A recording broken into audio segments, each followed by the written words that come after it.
Manchester Steel here, the greatest man in the world. I'm here to tell you about something that's almost as great as me.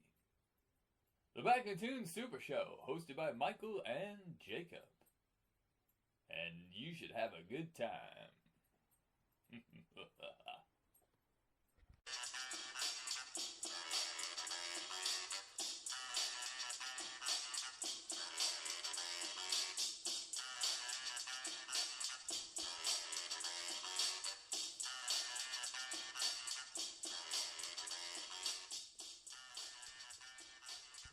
Hey, welcome everybody to Back in Toons Super Show. I'm your host, Michael. Jacob, how's it going?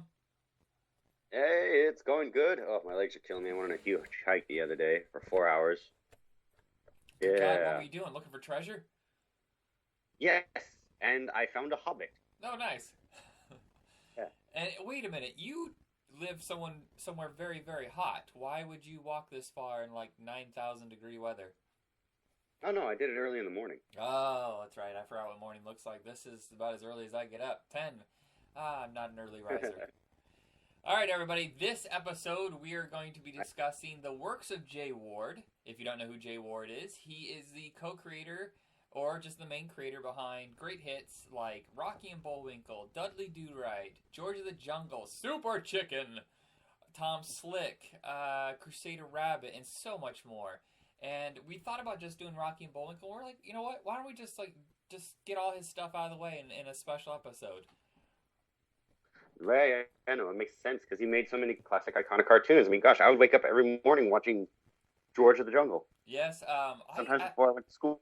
Can I tell you that I've never seen George of the Jungle?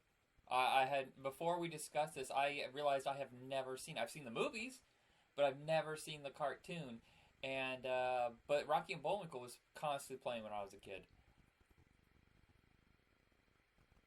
My gosh, man. I know, right? Good Lord.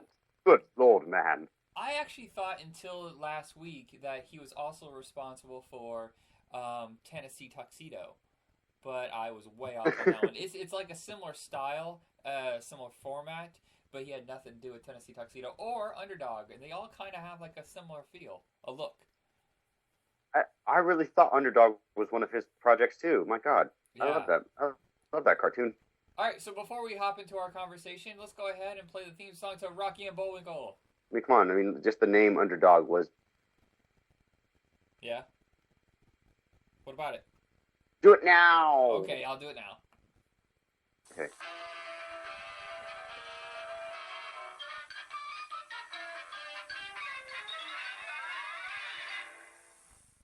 All right, that was a shortened version of it. I'm not going to play the whole thing. That was going to take like a minute and a half. But Rocky and Bullwinkle... And... There is a delay between us, Yeah. isn't there? No. I was going to say something, and then you were about to say something. We end up cutting each other off. That's the problem. And, yeah, about what I wanted to say about Underdog, I mean, heck, just... Look at it. His title did not dictate fear. It may have called Underdog, but he was not the underdog. He was a superhero. He was like a dog version of Superman, pretty much. Could have been Crypto's best friend, for all we know. Yeah.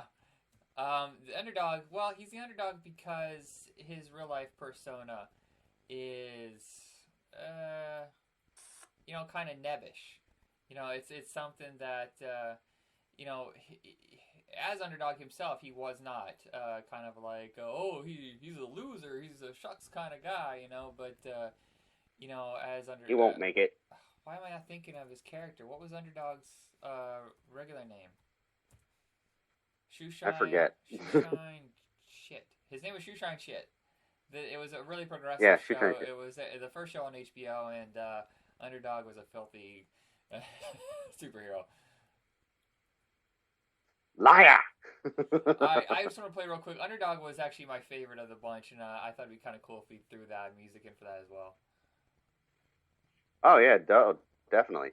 Although I wasn't too fond of the live-action movie with Jason Lee as the voice of Underdog. I like Jason Lee, but if you're going to do it, you go with an animated dog. And Underdog, I used to be able to do the voices too. Let's see if we get the theme going real quick. Wow, wow, wow. When criminals in this world appear and break the laws that they should fear and frighten all the Underdog. Underdog. That is it. Oh my god, it's been so long. The lightning roar of thunder.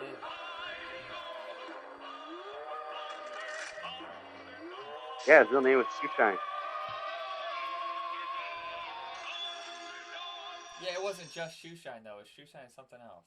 What the hell was it? Or Shoeshine Boy.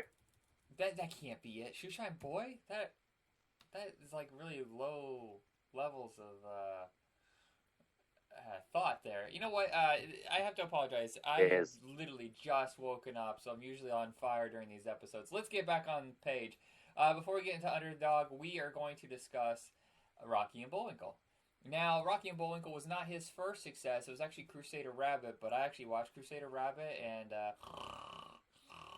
it makes sense why no one really talks about it now. True, the budget on cartoons back in the day when that was created were very, very low. So you just had to do what you had to do, and he actually had kind of a cool style with it, but nothing really happens.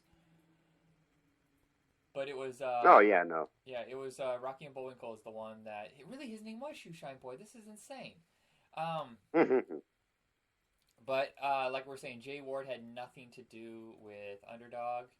But damn, they look like the same kind of style. But it was created by W.Y. Spiggers. We should discuss this on a future episode. And Rocky and Bullwinkle. That is the one I think is the most popular of all of his series. I know that the George of the Jungle movie was huge, and it kind of revived it. But Rocky and Bullwinkle, even though they've tried, I think, 3 times now with movies, it is the pinnacle of his style, and he set a whole new trend with the way that it was, like, the short films intermixed with the main character. So it wasn't just Rocky and Bullwinkle, of course. Like, it is called Rocky and Bullwinkle and Friends, and it was the little characters they would try out and see if they took off. And of course, some of them didn't. It's hard to say. There hardly any of them got any spin-offs. I think Dudley Do-right is the only one that really took off. Peabody and Sherman, of course, was very popular. Oh yeah, no. I mean, it did get an animated movie. I think last year. Yeah, I have not. And seen it. Yeah, it got a lot of good reviews. I watched it. It was on Netflix. I thought, it was great. It really held up well to Peabody and Sherman. And of course, the funny thing, there was also this whole debate within the movie where Mr. Peabody couldn't legally allow to adopt Sherman. Really? Because he was a dog. Huh. Yeah, they kind of play on that. So he tries to come over. He tries to have convince them that he is like a responsible owner. Oh God, owner. I know it's role reversal. A dog owning a human. Right. How funny. The thing about Jay Ward's works is that he fit a lot of satire into it. It was aimed at kids, but if an adult was around, I bet you a lot of the jokes they would have caught the kids have just gone over their heads. We were just watching episodes just last week or maybe 2 weeks ago, and I was like, man, this is still kind of grown up and sophisticated for a cartoon. Very relevant. Yeah. I mean, that's an anti-Reagan joke. Good one there. Good one there, Jay Ward. There are points where it breaks the fourth wall on a regular basis, kind of pokes fun at TV itself.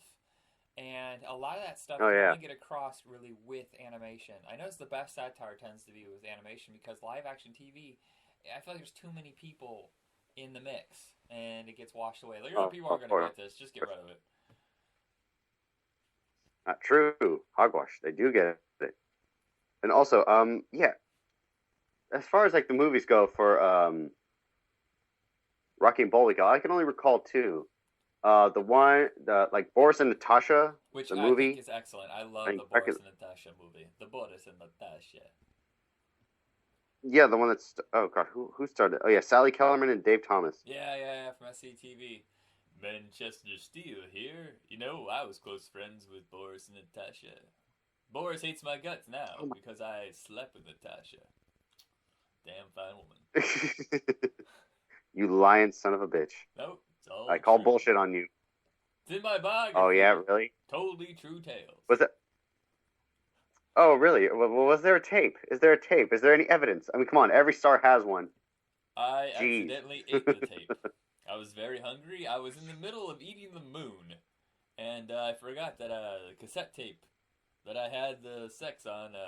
I ate it. Yep, that's it. You had sex like on top of the tape. Like, were you on top or was it on top? Did you I guys shift recorded it, the positions with the tape? whole smutty thing, and I had it in my Put your back penis into an pocket. actual tape? Well, I leaped from Earth to the You, moon, and then I started to how is that munch. possible? And the tape fell out of my back pocket, and it just happened to be eaten with the moon. Right, and I'm married to Lady Gaga. Really, I slept with Lady Gaga once. Fantastic woman. Likes to wear lots of meat. Very strange. But you gotta have a meal while you're getting it on. Alright. Why?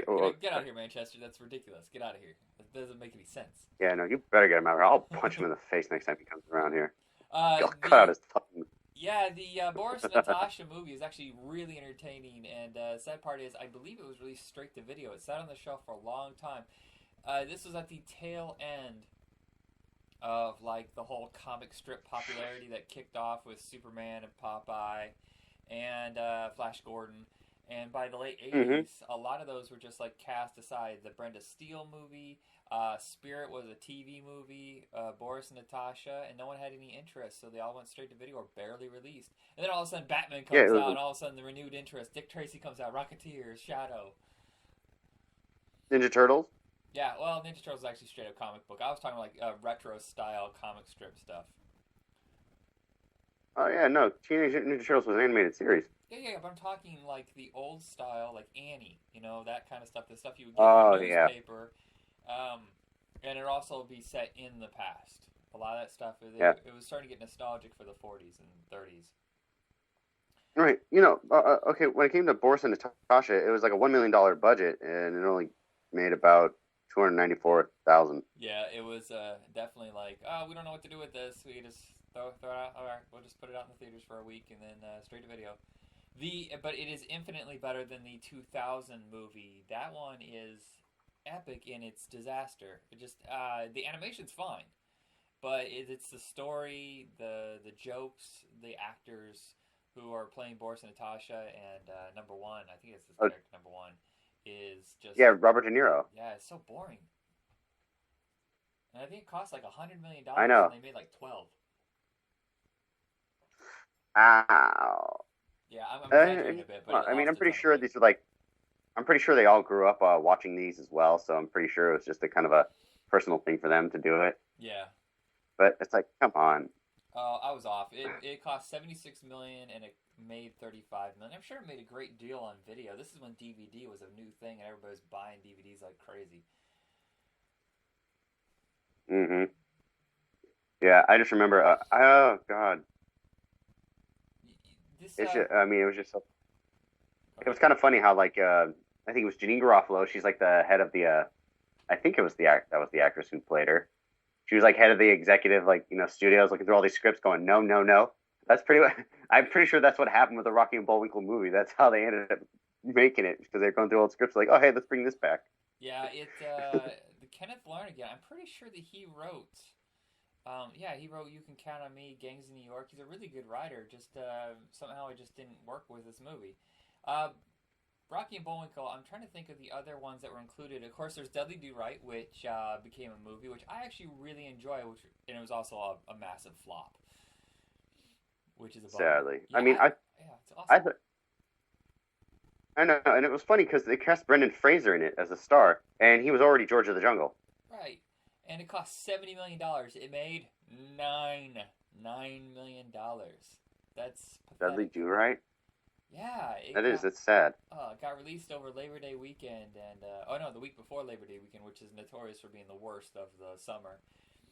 And I just thought that this would be huge. I mean, literally, it's 2 years after George of the Jungle, and you think people would show up for it, but nope, critics hated it, and audiences didn't give a crap, and I don't understand why, because I watch it today, and it's still really funny. I know, and didn't Alfred Molina play the villain? Yeah, he gets snidely whiplash. Perfect.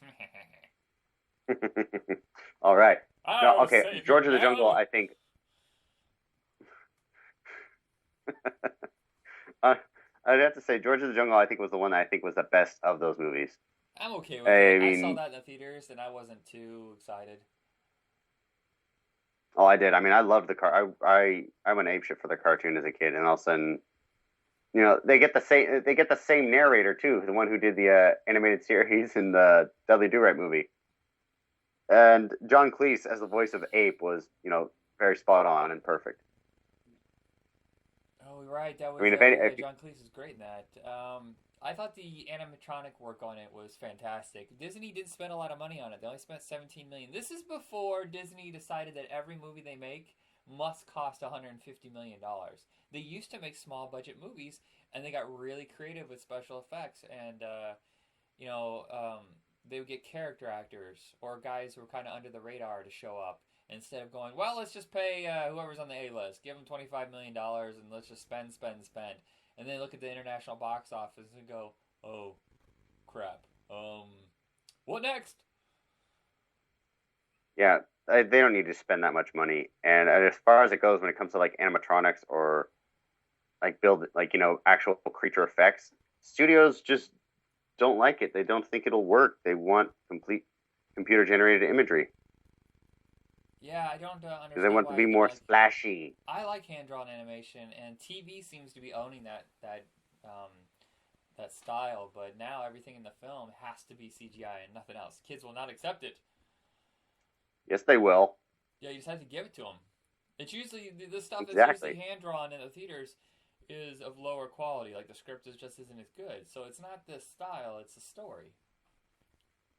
I know. Well, what can you say? Studio execs are all just trust fund money grubbing morons, Yeah. The and other it's just shows. like Go ahead. just like oh god, I hate him so much. I mean, he's the owner of my the San Francisco 49ers franchise. Manchester Steel. I think he owns that. I think he owns everything. I believe everything he says. Yeah, yeah, no. Well, then I'm sorry. I'm sorry, Michael, but you're just as dumb as a. If you believe everything he says, then you're just as gullible and dumb as a Kim Davis supporter. He also. I also own the galaxy. Milky Way, all mine. Oh, really? Where the hell are the aliens? I haven't seen any aliens pop up. Shouldn't we have visitors coming in talking about business deals? No, we don't. I haven't seen one fucking alien, you little liar. Liar! I That's it. they're on vacation right now. Oh, really? For like, so their vacation lasts for hundreds of years. Do they even live that long? Tell us the truth, damn it. You know, whenever you do political stuff, I almost have to cut it out because it dates the show. I re-air these things like every 6 months, and a year from now, people are like, "What the? He is so behind the times."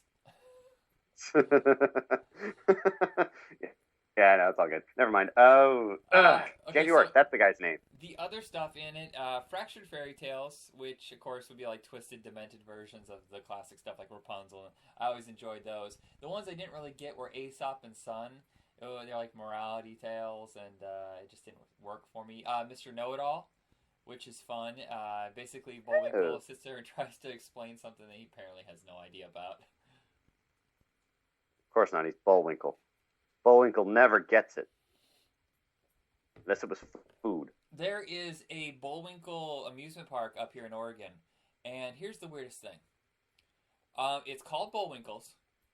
You go in, it has Bullwinkle on the sign. It has it on the entrance. You go in, nothing. No merchandise, no games. But then you go into a different room and they have one of those Chuck E. Cheese kind of shows where Rocky and Bullwinkle talk to each other and they move all jittery and weird.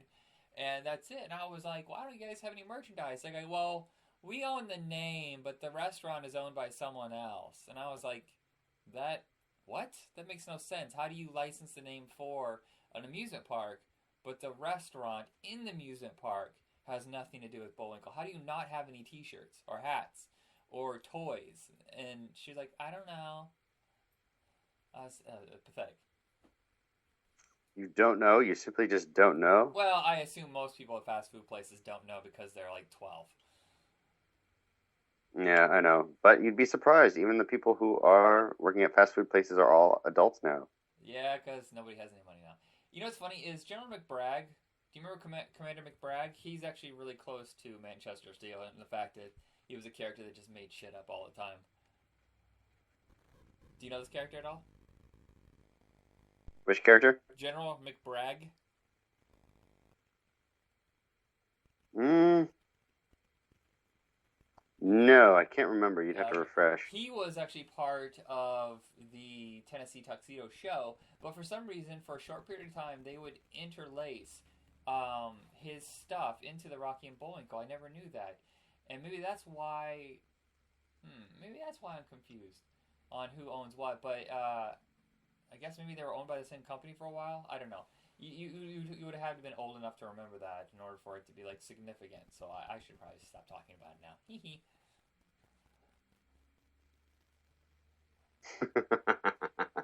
You silly man. Anyway, oh gosh, but yeah, no. I completely forgot what I was going to say. I think there was actually like a little museum attributed to him. I think it was run by his wife. Really? Yeah, and I think it was run by his wife.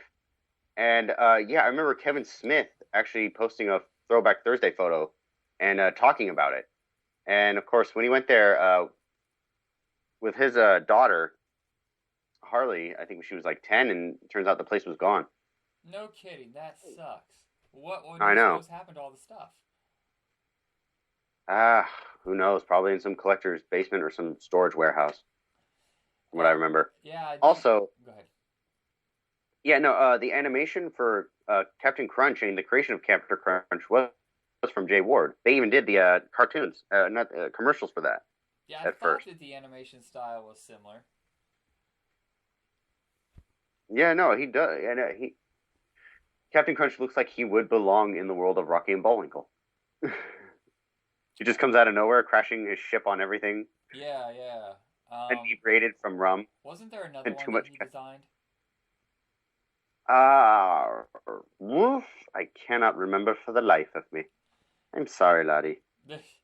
The Dudley Do-right Emporium is what you were discussing, where souvenirs were sold out of it, and it was on Sunset Boulevard. It closed actually over a decade ago, so I wonder how long it was when Kevin Smith went to see it, and then when he took his kids.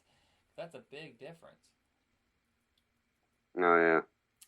Where did you find the Captain Crunch thing? I don't see that. Oh, I see. It's at the very top. He also created the Quisp and Quake, which nobody remembers. I think those have been out of business forever and ever and ever. Yeah, I don't think I remember those either. The other two cartoons that he was, I guess three cartoons, but one of them's so bad I barely even acknowledge it. Hoppity Hooper is awful. It has no real style. It's very, very low budget. It's boring as hell. And I prefer not to acknowledge it. Super Chicken. It lasted for a very short period of time. It was part of the George of the Jungle series. It's pretty amusing. Of course, all of these cartoons had some sort of involvement by Paul Frees, who I think is one of the greatest voice animators of all time. He would do commercials, songs, movies, but for me, mostly he was known for animation. And, excuse me, he did a cartoon with Chuck Jones called The Bear Who Wasn't a Bear. And it's probably my favorite cartoon of all time. And his voice is so rich, but he would always open up the cartoons that Jay Ward would do with his narration. And he has a very deep, soulful voice. I'm trying to think what other cartoons that he was really known for besides the Jay Ward ones. Excuse me. He did a lot of the Rankin and Bass cartoons. The Frosty and Snowman, stuff like that, and Rudolph. He would do voice works for that company. Oh wow. Oh, and in Knight Rider, he was notorious for being the voice of Carr, the evil version of Kit.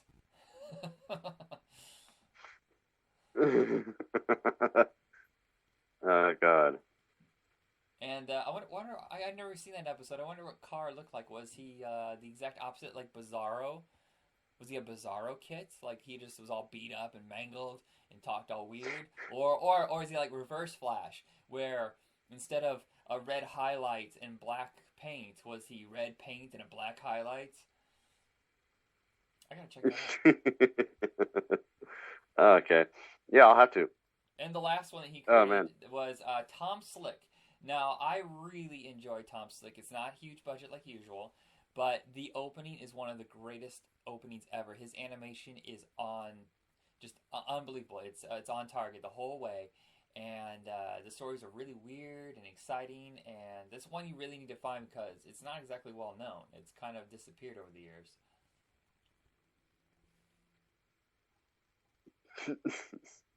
Okay. Oh man. Say that again. There has to be a delay between you and I because there's this thing where I'll say something, and then you're just like, like there's a long pause and a laugh. Either that or it's distracted by something. Shiny object. All right, so stop yelling at me. Okay, I'm not that distracted. Jesus. I hate the J. Ward Company, all their properties are now owned by DreamWorks. And now that DreamWorks is in serious turmoil, I have no idea what's going to happen with the rest of their properties. They talked about doing another Rocky and Bullwinkle movie. I don't think it's going to happen. The Simon and Peabody movie did okay, but I think right now, in order to save DreamWorks, they signed this huge deal with Netflix, and they're doing series for them. Oh, okay. Besides Captain Crunch, the other characters that they would work on or create, Trix, Cocoa Puffs, Lucky Charms. I don't know what the hell wheat hearts are, but that sounds disgusting. No, it doesn't. I mean, how do you think that process goes? It's like they tie them down and just like butcher them right then and there, and then it's just like Temple of Doom. They have a guy come out and just like rip it out and Motorum, Cigarum. Oh god, that movie was so racist. Anyway, the Captain Crunch Quiz Monster Munch, which I've never heard of, but I would eat a cereal called Monster Munch. That sounds good. Captain Vitamin. The Monster Munch. And the rest of these I've never really heard of. I don't know what Crackles is. Pronto, Halfsies. Halfsies, that's a stupid name for a cereal. High Lows, which I've been high and I've been low on a really good night. Shh. Oh yeah, no, we've all been there. Yeah, especially, you have yourself a nice, good plant, and then you roll that up and smoke it. You get really, really high. And then you start crashing, you start getting tired. But then you realize, oh shoot, someone put cocaine in this. Now I'm high again. Oh, didn't mean to do that. All right. Anyway, sorry. My old party days. I still party that shit. I think that we're done with this episode. This is kind of a mini-sode. I thought we'd go for like an hour, but we've been changing our format and just kind of winging it, just kind of having a conversation. I felt like I started listening to some of the old cartoons. I have a very, very hard time listening to myself. And I went and grabbed some of the old cartoons just to test the quality to see if they're still good. And I was like, wow, this is so stiff. Like, you would sit there and watch the cartoon and comment while I was sitting there running around trying to find facts. And it just felt like I was a talking Wikipedia. And it was really boring. So we're trying to change the format, make it a little more relaxed. This episode might have been a little too relaxed because I gotta say, the first 5 minutes of this, I was scrambling just to figure out what the hell I was doing. So I apologize for that. You just woke up. It's okay, man. And then you just had a spot of breakfast. Yes, I gotta get some breakfast. And yeah, and I gotta get some. I mean, I haven't eaten yet. Yeah, I just cleansed. I can't believe how early you wake up, man. That's ridiculous. I thought you were a late sleeper, man. We usually do these episodes at night, and now I'm just like, oh. I used to be as a child, but with the whole like work mentality. Oh, I gotta get up early. Yeah, I'm a day sleeper. I'm a day sleeper. I'm a day sleeper. I know you are. I'm also very nocturnal, which is very weird. I thought I was a vampire, but I'm not. Yep. All right, everybody. So this is an awkward way to end the episode. This is so different than the way we usually do them. I guess that is it for us. I think next week I have my friend Tony coming on. We're going to do another mini-sode. And it's going to be Centurions, which, if anybody remembers that, I'd be really surprised. But it's kind of a cult thing, so hopefully you guys dig it. Can you dig it? Can you dig it? All right, everybody, this is Michael signing off. Be excellent to each other. Namaste, and good luck.